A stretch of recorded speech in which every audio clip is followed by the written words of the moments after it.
मैं कहता हूं न मानना स्वर्ग में, न मानना नर्क में।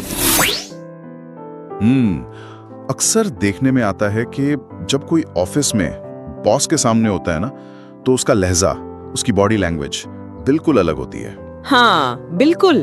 और वही इंसान शाम को दोस्तों के साथ एकदम बदल जाता है। मतलब किसी अजनबी से बात करते हुए एक नया ही मुखौटा आ जाता है चेहरे पर। तो आज की इस गहरी चर्चा में हम इसी बात का विश्लेषण करेंगे। हमारे पास आज दो मुख्य स्रोत हैं, प्राचीन ताओवादी ग्रंथ the secret of the golden flower और ओशो के प्रवचन। सही कहा आपने। और हमारा मकसद इसी उलझन को सुलझाना है कि इन सारे मुखौटों के पीछे छिपा असली स्वरूप, जिसे प्राइमर स्पिरिट कहा गया है, वो आखिर है क्या। देखिए, ये जो मुखौटे हैं ना, ये दरअसल हमारी पर्सनालिटी का हिस्सा है। और मजेदार बात तो ये है कि पर्सनालिटी शब्द खुद पर्सोना से निकला है, जिसका मतलब ही मुखौटा होता है। अरे वाह, ये तो बहुत दिलचस्प है ना। इन ग्रंथों में इस स्थिति को समझाने के लिए ना एक बहुत ही बढ़िया कहानी दी गई है। एक बहुत ही कंजूस जादूगर था, उसके पास बहुत सी भेड़ें थीं।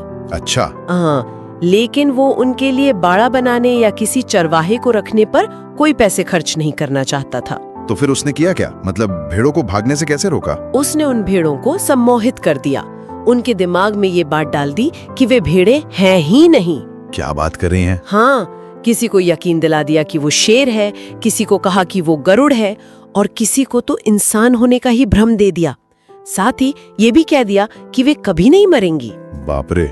नतीजा ये हुआ कि भेड़ों ने भागने की कोशिश ही बंद कर दी और आराम से कटने के लिए तैयार रहने लगी। मतलब ये कहानी सुनने में दिलचस्प तो है, पर थोड़ी डरावनी भी है। तो इन ग्रंथों के अनुसार क्या हम सब भी उन भेड़ों की तरह ही हैं? जी बिल्कुल। लेकिन आज के समय में असली जिंदगी में ये जादूगर है कौन जो सबको ऐसे सम्मोहित कर रहा है? अगर हम थोड़ा ध्यान से देखें ना, तो हमारा समाज ही वो जादूगर है। ऐसा बताया गया है कि किसी भी व्यवस्था को सुचारू रूप से चलाने के लिए आज्ञाकारी मशीनों की जरूरत होती है। ऐसे लोग जो बिना सवाल किए बस अपना काम करें। राइट। इसलिए समाज बचपन से ही सम्मोहित करना शुरू कर देता है।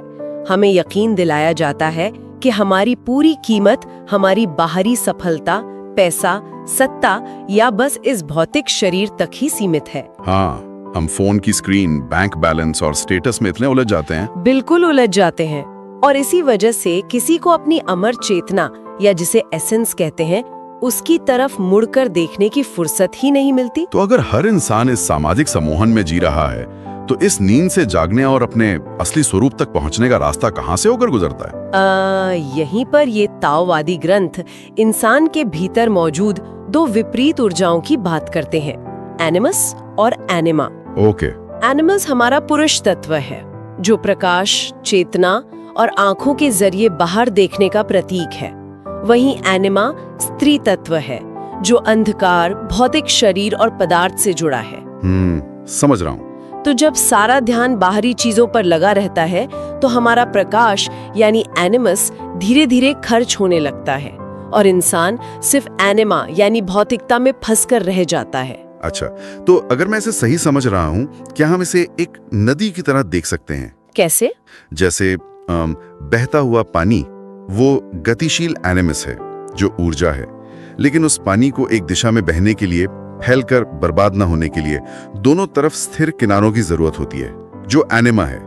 मतलब ये दोनों विरोधी नहीं, पूरक हैं। एकदम सटीक एनालॉजी है ये। समस्या तब होती है जब संतुलन बिगड़ जाता है।